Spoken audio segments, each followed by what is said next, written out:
Well, I think the first idea behind the exhibition and the message we want to give to our visitors is, of course, to tell the story of Martin Scorsese's filmmaking. That means not only to tell the people what films he did, but how he did these films.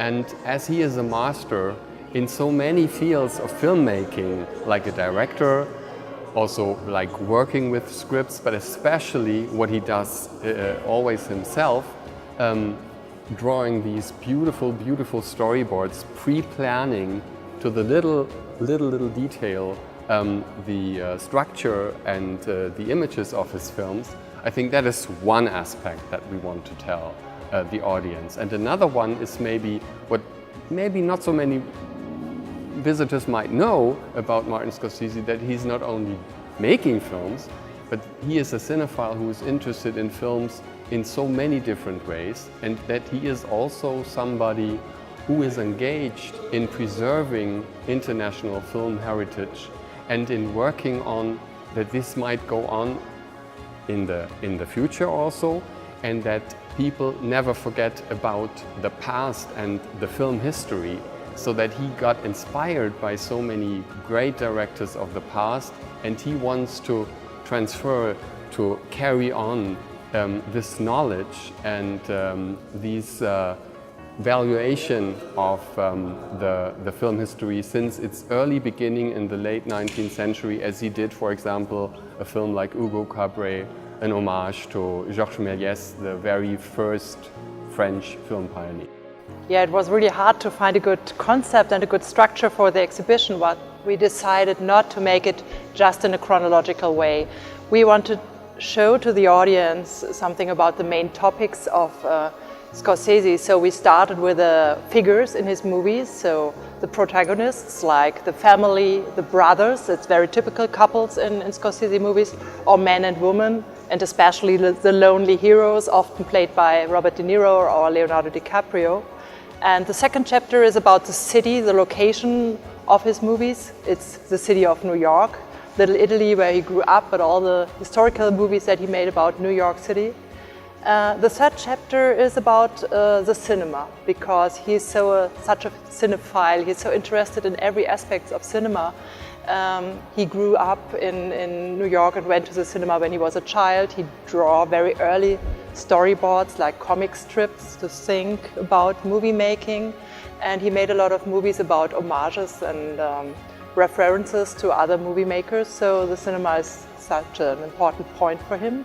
And the last chapter that we made is about the composition. So it's a little bit more like a making of, looking behind the scene, how he made these movies, how he worked with cinematography, editing and music, because he knew everything about filmmaking and he's a master in all these things. So it interacts with each other, but I think this is a good structure to give you an impression about the topics, but also the way that he made these movies. And also, one reason is also that in discussing this project with Marion Bauer, the assistant and archivist of Martin Scorsese, and the one who translated in a way our ideas to Marty, their wish was also not to do a chronological, organized, biographical exhibition, because, I mean, think of it, he is living, he is producing films, and he is even more productive than he ever was before. So this is nothing that comes to an end, it's going on, and that's also something that we wanted to show in the exhibition. Yeah, and for us it's also important to show some unknown aspects of his oeuvre. So when we have this chapter about men and women, so all the female characters, the strong leading ladies in his movies were maybe not so good known, but they are very interesting. And so we want to highlight some of these aspects also.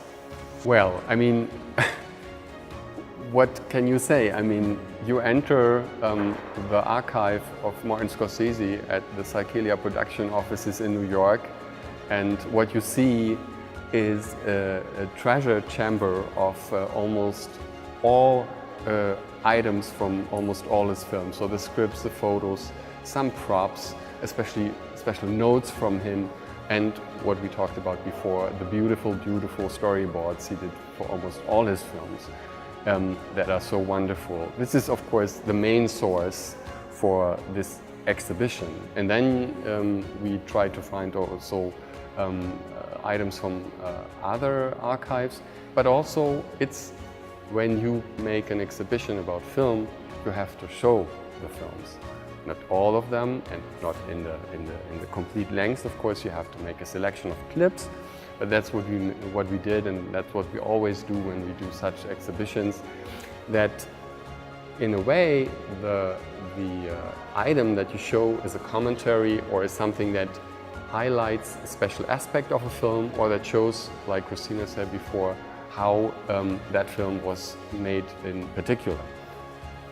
Yeah, so we want to give you a personal look, a personal view to his work, and to give you a little bit view behind the scenes. And also we selected, so as you find some three-dimensional things like his music box with all these little records and all the music that he has in mind, so it gives you a little bit an idea of the inspiration that he got. And we try to show the way the creativity found its way. So so hopefully this will work.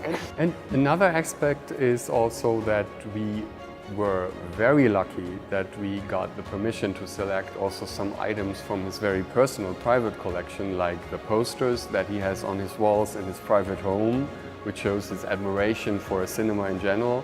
And also, and I think that's also a highlight, that we can show the dining table from his parents' apartments in Elizabeth Street in Little Italy, New York, that they used for many decades, sitting around with friends of the family, with friends of Marty, and that shows in a way the background he comes from. We also wanted to show that Martin Scorsese came out of a quite poor environment of Italian immigrants who came to the United States in the early 20th century.